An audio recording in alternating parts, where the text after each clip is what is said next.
going to take you through our elementary music program geared for kids in kindergarten through 6th grade. You'll first go to edpuzzle.com, click the login button, followed by I am a student. Go ahead and put in your username and password that was provided to you. On the left-hand side, you'll see any of your Edpuzzle classes that you are enrolled in. If you're only enrolled in music for Edpuzzle, that's the only course you'll see.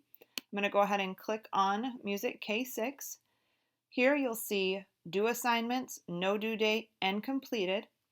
Under Due Assignments, there's a button right now because the class hasn't actually started to say Show All 38. You'll notice they're slightly grayed out, but that's just because the course hasn't started. Under our Due Assignments is where you will find your at-home daily music practice log. This is the spot where you will get to go in and record your practice time for the week on your various musical instruments. Each week is dated and you will complete the log for the week prior once you go in here. At the beginning of each log is a piece of classical music to listen to, and then the link to click on for your log journal, which is actually in online practice record. So there will be a link, you can click on it, and you'll be able to log in with the information that you were given.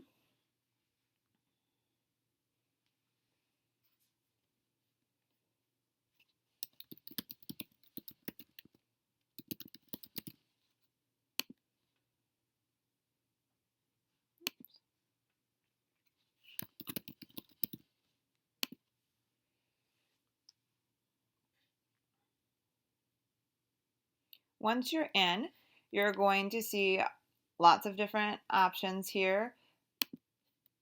We're going to focus on the practice records, which you can get to from here or up here in the tab. When I click on the practice records,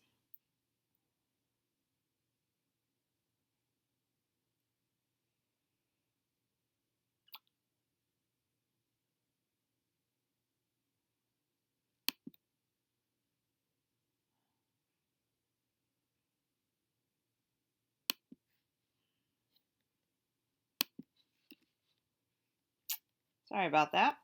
When I click on the practice records, you will see that there is the different dates for the week. Super easy to go in and change the hours and the number of minutes. And then I would like you to give a little description. I worked on chords. I learned, whoops, I think I just bumped something. Just a minute here. I worked on chords.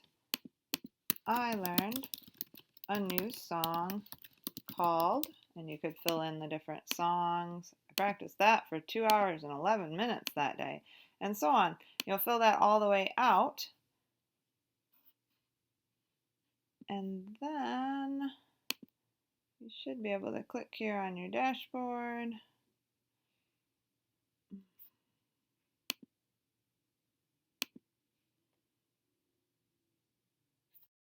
Online practice record this year for your record logs. You'll be given a username and a password. So you'll log in after you watch your classical music video. There'll be a link to this website. You'll see the tab, or here in red, the practice records. Once you click on that, it will load your practice record for the week. It loads, you'll notice that you have the option to choose how many hours you practiced with the up and down buttons, or just minutes, or a combination of both. In the material practice, you can type, I practiced my recital piece called such and such, or you can tell me certain notes that you learned or chords that you played. What you'll want to make sure that you do is go down and click update when you're done.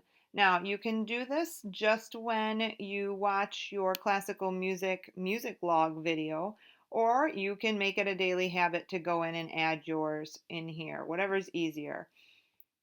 So you'll click Update, which will allow it to load and send back to the main page. You can see under Statistics the number of practice records that you have on file, which should be one for each week of school. Then it will tell you the most time practiced in 1 week and then your average time practiced per day so that you can help keep track of all of that.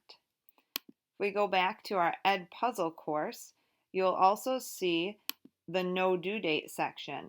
And in there, you will find more videos that are grayed out, but just because we haven't started the actual course yet, they all start on September 1st, and then they'll be nice and bright and ready for you to click on and begin. But you'll see we have lots of different video topics on music theory, things like lines and spaces, pitch. We've got things on instruments, musical notation. We've got some Beethoven stuff. We've got different rhythm ones, how to read music, and so on. So lots of different things to choose from. You can choose in any order that you like. The videos all have built-in questions throughout them, so the video will pause and ask you a multiple choice or true-false question and wait for you to answer. After you've answered, you can finish the video. At the end of the video, you will be directed to various links for activities, worksheets, games, and other things that you can do to further learn about the topic in your video. It is helpful if you have a printer for these things, as many of the worksheets will be a nice add-on for your music curriculum.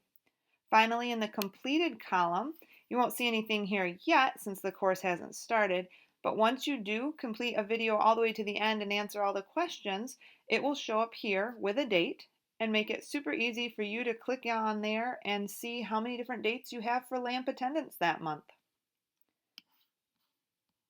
So there you have it. That's our Music K-6 program for this year. The end of the lesson might look like. This one is a note reading worksheet, and at the top you'll see it goes over the different letter names for the notes based on where they're placed on the staff. It has both treble clef and bass clef. And then down at the bottom it gives you an opportunity to try your skills out on labeling those with the correct note names.